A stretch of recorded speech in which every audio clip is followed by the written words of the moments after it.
Hello, my beautiful souls. Welcome sa ating tarot reading session. So, keep in mind, general reading po ito. Maring mag-resonate, maring hindi.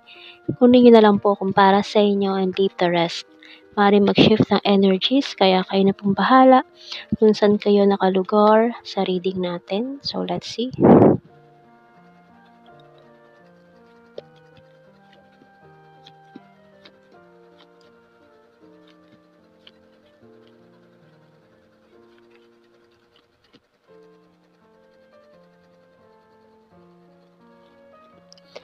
Okay, so may separation na nangyari dito. You are siguro isa ka sa mga natapos ang karmic cycles ngayon, and you're manifesting your divine counterpart. So ngayon nagpapaka-single ka muna at nagbibigay ng time sa iyong sarili. So may strong energy tayo ng Sagittarius dito. So maring water sign yung karmic cycle mo na natapos. Cancer, Scorpio, Pisces, at marami kayong pagkakaiba. Hindi kayo magkasundo nitong taong to, kaya nag-decide na lang kayo na maghiwalay, mag-focus sa finances, and major changes ang mangyayari dito. You are now experiencing spiritual awakening, and parang malapit na kayo magkaharap nitong divine counterpart mo. So, tingnan natin.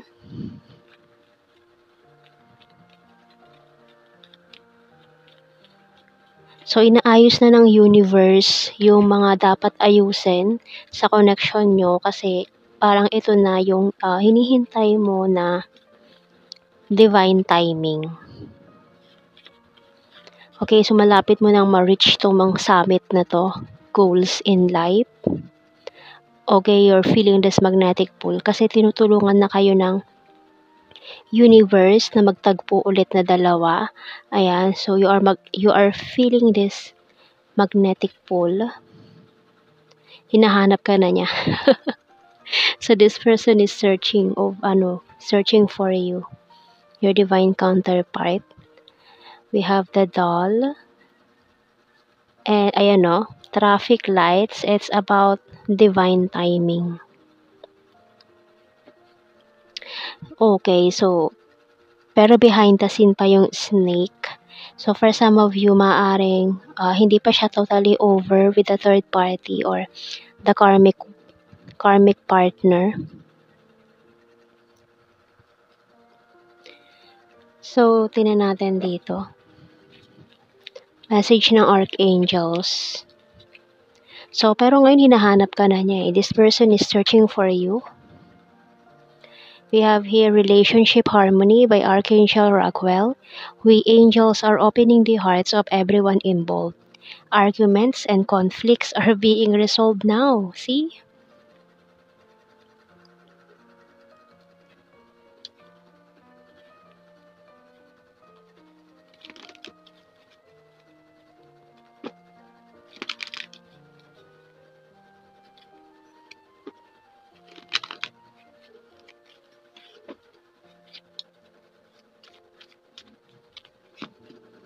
Wow, it's a surprise visit. We're compatible to each other. Moving forward. Tired and need rest. So, maaaring pagod na siya sa kapaplano. Anong gagawin ko? I regret rejecting you. The struggle is real. Money is important, and I want a family with you. So this person is searching for you kasi ikaw ang gusto niya na makasama sa buhay, to have a family with. Yan. Powerful and discipline. So maring inang ng nature ng work niya.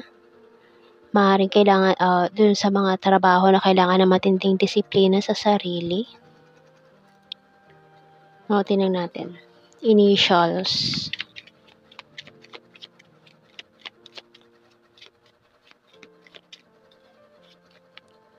H, G, F, Y, B.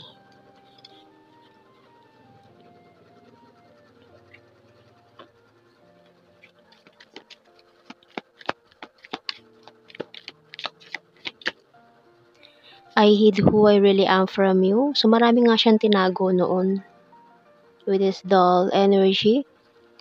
Nag-pretend siya na someone, something, or may mga hindi siya totoong sinabi sa'yo. I'm grateful for the spiritual lesson. I lost myself for a little while. You don't know how hard it was to let you go. We will be together again. Okay, so ayun. Ang daming union na mangyayari ngayon taon ito talaga. So ngayong 2023 talaga maraming union of hearts na mangyayari between twin flames. Ayan.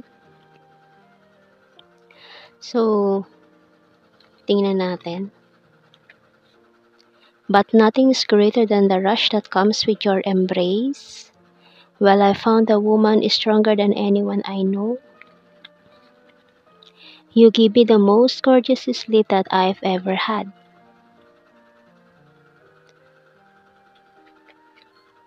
Sana may pag-asa pa ako sa'yo. Okay, so this person is still hoping.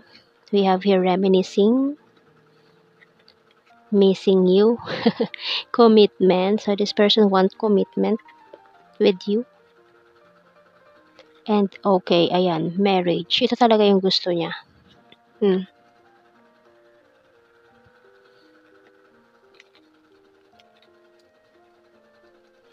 So, tingnan natin. General signs and messages tayo. Gemini, Earth sign, Taurus, Virgo, Capricorn. Ayan, Capricorn again. National Capital Region, South PH, Animal Lover, Attractive, Creepy. Ayan, nag-i-stalk siya.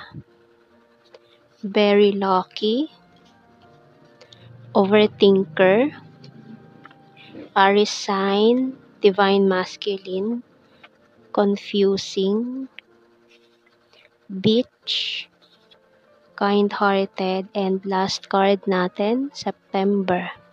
So, yan ang ating reading, my beautiful souls. Thank you for watching. Take care and God bless. See you in our next reading, guys. Bye-bye.